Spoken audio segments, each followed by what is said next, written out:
The Test Gate by Lostraven. Flatline. The green line on the monitor once again refused to budge. I couldn't help but think it was tormenting me as I sat back into my chair, once again trapped into the late shift. Bored. My eyes dragged to the floor with tiredness. Beside it, flashing in the corner of the blue screen of the monitor, status report, waiting for my typed response. Footsteps from the outside drew closer, and as the door opened, I heard the voice. "Richie." I didn't really notice at first, till the voice called again, this time louder. "Richie!" You coming or not?" "No, I think I'll stay late again. See you tomorrow, Carnell." Carnell didn't seem to budge. He sort of shuffled on the spot, reluctant to leave me alone. "It's your call. You've been working this late for 4 days in a row now." "I told you. I heard something." Carnell seemed irritable at this. He always tried to look out for me, but I was a lot more introverted than him. While he made sure to blow off steam with the others properly, I was more content to sit alone and read in my spare time. "We've been monitoring for 2 years now, and not one word from whatever's that side," I answered sharply. I know what I heard. "No offense, but you know well enough how sleep deprivation." "I appreciate your concern," I interrupted, "but I'm fine, thank you. Have a nice night, Carnell." Carnell sighed, and with a shake of his head closed the door behind him, once again leaving me alone with it. Hours went by as normally as they could in a shift like this, dragging on into the very early hours of the morning. I was ready to grab my coat, and then a soft beep was heard. I almost thought I had imagined it, but as I looked over to the green monitor, it spiked up with another beep. I heard something, distorted, but it sounded like a voice. "Richie." I leaned over, listening closer to the sounds. This time I heard it, clear as day. "Richie." I had to sit back for a moment. It had been silent for over 2 years, and only now we were hearing something. I gently leaned towards the microphone, my answer more nervous than I'd have hoped. Hello?" There was no reply, and as the seconds ticked by on the clock, I was convinced that I'd heard the last of the voice. Maybe I'd even imagined it, till finally, the green flat line spiked up once again, this time clearer than ever. "It's cold here." Where are you exactly?" "If you're talking to me here, it can't be." "Don't know," the voice answered. "How do you not know?" "How do you know?"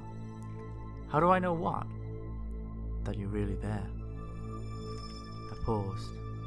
What did it mean? How did it not know where it was? If the voice is speaking from there, what kind of reality did it even operate on? I spoke once again. "We sent in teams a while back, but communications went dead so quickly. Do you have any idea what happened to them?" The voice paused. It waited seemingly forever to reply. "Gone." "Gone?" I repeated. I watched them fade away, atom by atom. By now I was completely freaked out. I blurted out, "What?" But the reply once again was the last thing I wanted to hear.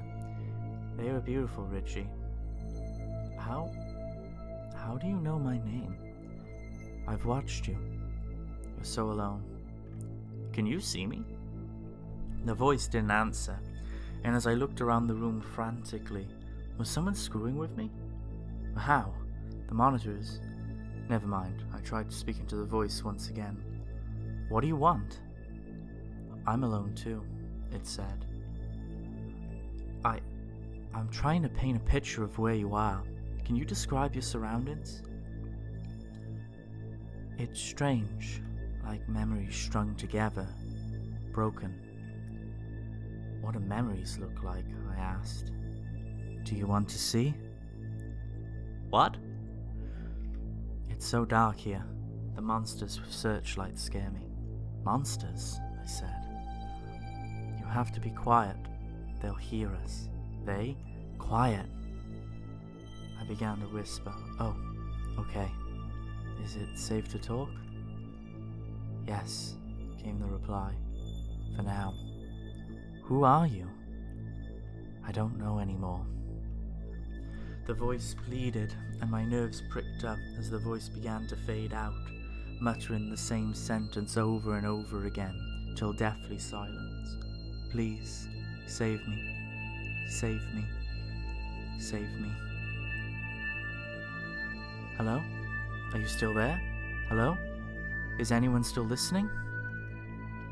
After that, nothing happened. At least not at first. Except the stopping of the clock in the office.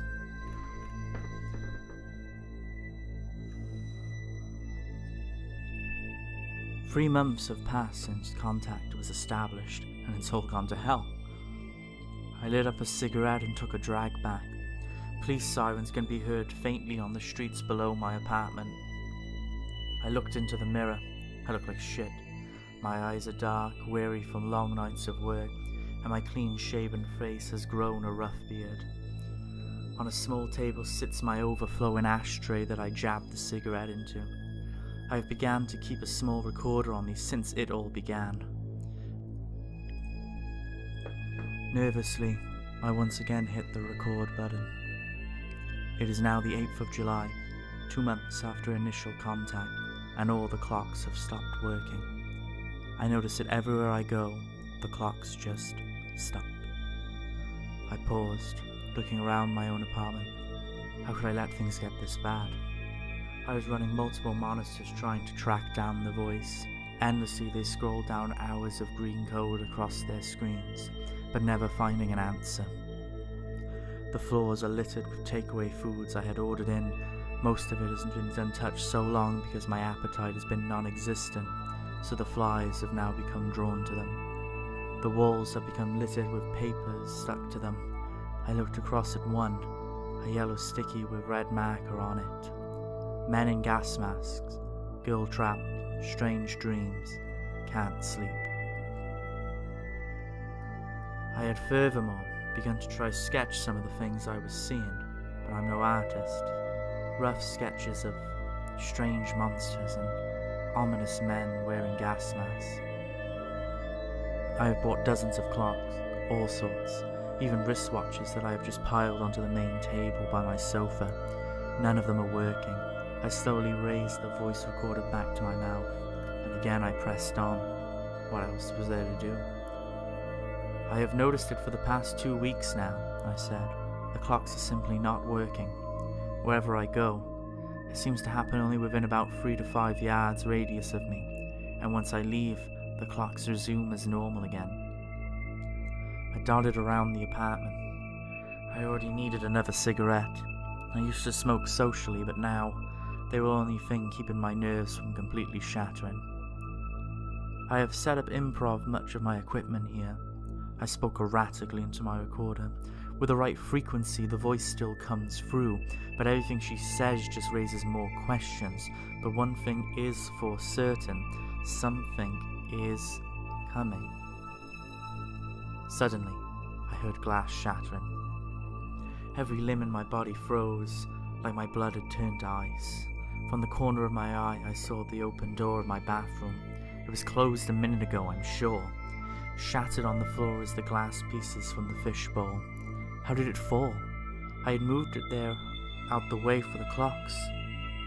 My fish flapped on the floor desperately for water. But I couldn't move to help.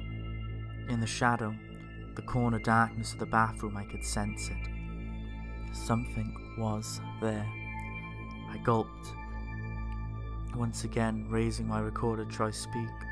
For some reason, it felt like the only thing I could do. I've heard and seen strange things recently. Getting worse over time, I began. I can't help but think that I've treated this experiment as though I've safely been behind a one-way glass. looking in on them, but the darkness seemed to breathe. The fish still flapped, but I still couldn't move. "What if it's not a one-way glass?" I said. "What if they're watching back?" I watched and waited till it happened. A thin clawed hand stretches out of the darkness of the bathroom and dragged the fish back into the darkness, so quick I almost missed it. I stumbled backwards, dragging myself away from the door. My heart raced. I looked around for something to reach for, but once again I saw it. The claw hand stretched out once again from the darkness, its arm unnaturally long and thin as it slowly reaches out. It grabbed the handle of the door, slowly closing it. With both hands at my ears, I began to scream, "You're not real. None of this is real." From my window, a huge light passes by. I look up to notice it. Again it passed by. Was it the searchlights? I had dreams of them looking for me. I draw them on a wall. A picture hung of a man in a gas mask moving the searchlight around, looking for me. Again, the huge beam of light passes by my window, and slowly I made my way over. Reaching for the handle of the door, I paused, and for a fourth time, the huge beam of light passed by. Opening the door, I stepped outside and braced for the worst. I jumped, startled at the loud sounds of the police helicopter waving a searchlight across the city. Maybe I was just imagining things. I'd been holed up here so long it was possible, though then I have to admit I'm losing my mind. I guess that's preferable to the alternative. Then I saw it, over the balcony, something in the apartment across the adjacent building. The helicopter's sounds became increasingly distant as I focused in. 2 green glowing round eyes. The figure, tall and lanky, stares back from across the window. Its thin arms drag massive hands, and the more I listen, the more it sounds like I can hear its breathing from across the way. Suddenly, there was another loud crash, and I turned to see Jasper had knocked over an old picture frame. Upon glancing back across the way, the figure had vanished, and to my relief, the sound of its breathing had stopped. With a heavy sigh, I picked up the frame. It was a photo of me, but much younger in my graduation clothes. Mom and Dad proudly smiling behind me at a party. There was something peculiar with the photo, though. Something off. I moved over towards my computer and quickly scanned the photo to blow it up on the main computer screen. Zooming in on the dark spot behind my parents at the party, I looked closer but could still see nothing. I kept zooming in. It was like I knew something was there. On the third zoom in, I saw it. The green eyes became visible across the screen, and what appeared to be a crooked smile filled with razor teeth that had chewed its way through the lower half of a gas mask. I must have gone mad. I slammed down onto the table a cardboard box filled with hundreds of photos of me. I scanned each photo, and every time, somewhere tucked away, unseen to the naked eye, that thing was there. It was always there. I just never knew. Even a photo of me in a crib, it was there. I knew it had to be done. I made my way over to the mirror and stared long and hard. Trembling, I raised my camera to my face and snapped a picture. I looked down at the image, and my eyes widened like a deer in headlights. It was there, right over my shoulder. I slowly turned, horrified. There's nothing there, but I know in that nothing it's there, staring right back at me. Suddenly, my tape recorder began playing once again, but this time it wasn't my voice, but the ominous voice from the monitors. Richie. So cold, Richie. So cold, it said. Suddenly, there was a startling knock at the door. I looked over, staring towards it. The outlines of light shone from the hallway around the corners of the door. There was another knock at the door again after a brief pause. "Hello?" I said. The door knocked again. "Is anybody there?" I paused. I thought it might be another cruel trick, before a voice finally answered. "Richie, it's me, Leslie. Is everything alright? You sent me a weird text." "What? I never sent it." I paused, thinking. Could it be? Could Leslie have... Never mind. "It's just a load of numbers," he said. I headed towards the door, peering through the eyepiece. Leslie was a tall older figure in a flower shirt and black shades. He stood there holding his mobile in one hand. He knocked again on the door. "Richie, you still there? I said open up." I undid the lock and Leslie stepped inside the apartment. He was nearly sick from the stench.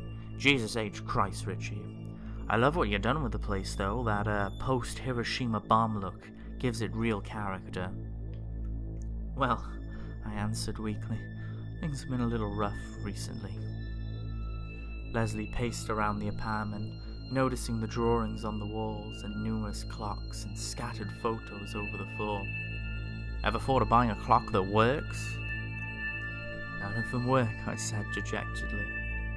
"No clocks. Anywhere." "Richie, are you okay? You look like you haven't slept in days." "Yeah, do you want to grab a drink?" "This late?" "Yeah, just to clear my head is all. Things have been intense recently." Leslie shrugged. "Sure, if you tell me what's going on." "Believe me, it's a long story."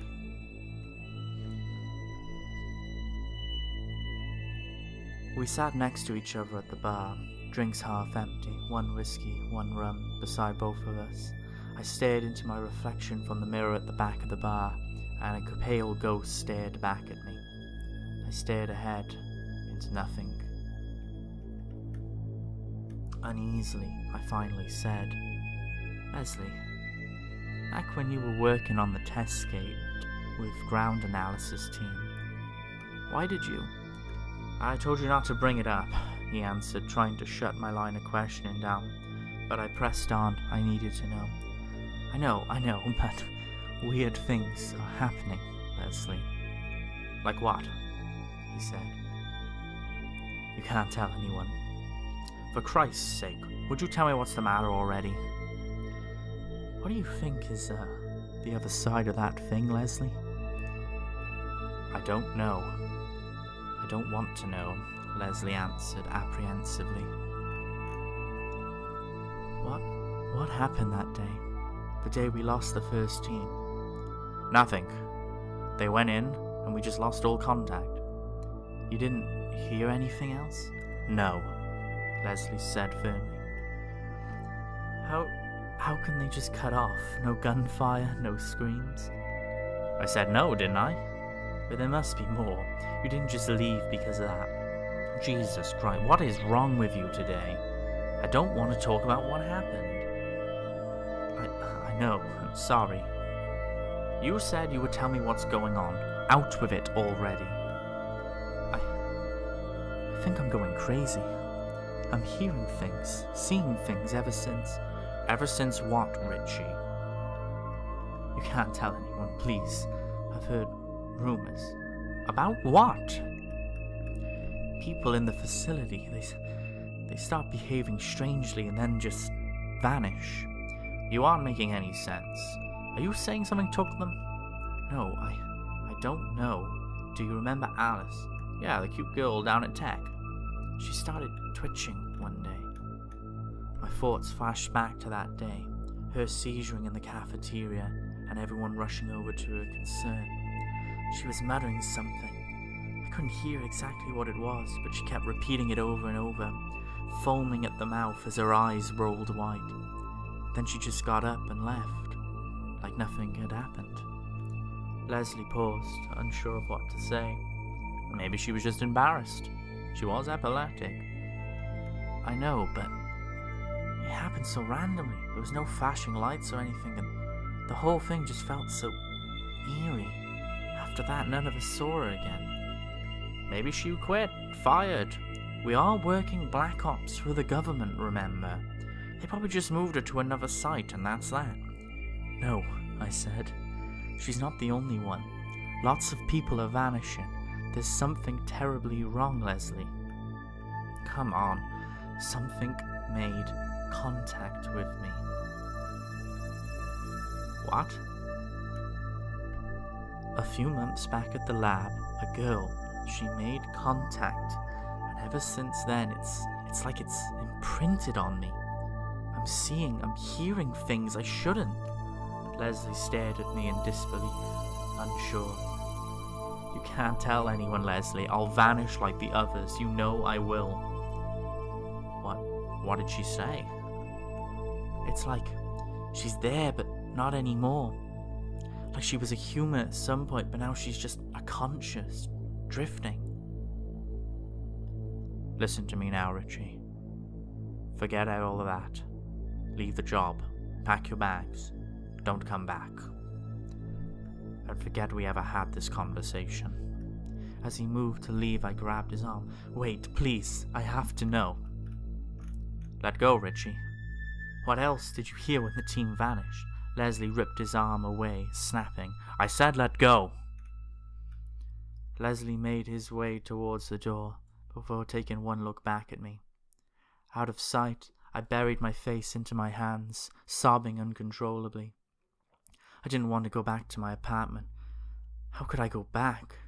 Maybe I could go to a hotel instead, but what if I am just going nuts? Would it even matter? I kept drinking, and slightly drunk, I fumblingly made my way back into the apartment. I looked around.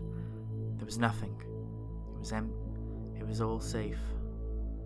The phone on the wall rung, and uneasily I answered it. Hello? It was Leslie, but he sounded different. He must have been wrestling over making this call for a while. How long was I even at the bar? I did hear something, Leslie said. It was removed from the reports by the superiors. Why? The team commander. When everything went quiet, he spoke. It was like he was different. Not really real anymore. What did he say? I pleaded to know, but Leslie ignored it. The line went dead straight after, he said, and I asked again, this time with more imperative need. What did he say, Leslie? Leslie paused. When his answer came, I knew. At last, he finally said, he told me he was cold. I dropped the phone and slouched down in despair. Who knows how long has passed since that call? All I remember now is the snow and ice. I have vague memories of trying to pack my cases and flee the apartment, but it didn't matter. Behind the ice wall of my room she waits, a silhouetted shadow that rests her hand on the wall the other side. I'm freezing. I should be dead, but I won't die. The door to the apartment no longer budges. The ice has sealed it shut in this extreme microcosm of weather. They will not let me leave. How do I make it stop? I said. I can't take much more of this. The silhouette spoke softly. You have to cross over. I'm sorry, scared. Sorry, what will happen to me? You'll be like us, she said, vaguely as always. Why won't you just leave me alone? I need you. We need you. And the photos. How long been watching me? Always, she answered. You answered the call. Now you see what was always there between the fabrics of space and time, between the darkness of space where we reside. There's no way out, is there? There's no way out.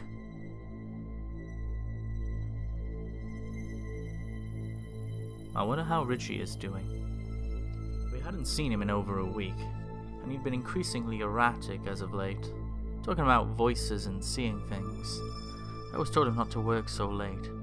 The gate has a habit of messing with your head. Regardless, coffee in hand, I headed back towards the office, when suddenly the alarm rang loudly, and the hallway submerged, a dark red colour from the flashing warning lights. As I rushed down to the subsection below, down several flights of stairs, I saw dozens of staff fleeing in panic. Many wearing hazmat suits warning me to stay away, to run, but it was my responsibility. I had to get the codes to enact the emergency shutdown. Once I made my way into the central chamber, there it was, the test gate, a huge swirling portal held together by what appears to be black marbles with red glowing markings on them. Richie stood facing the portal, motionless in a trance-like state. A huge gust of wind knocked me back as I struggled to barely remain standing. A scream out towards Richie, who ignored me. And Richie, he looked back one last time. I have to go, Carnell. She chose me. No, get away from there. Richie ignores my cries. I tried to drag myself over to one of the monitors to purge the whole room, me included, anything to stop it, but it was too late. Richie stepped into the portal, and suddenly everything stops. The portal vanishes, the red markings fade, and the powerful gusts of wind stop. The piles of paperwork thrown into the mini tornado in the chaos begin to settle on the floor, and I am left alone to contemplate the magnitude of what just happened.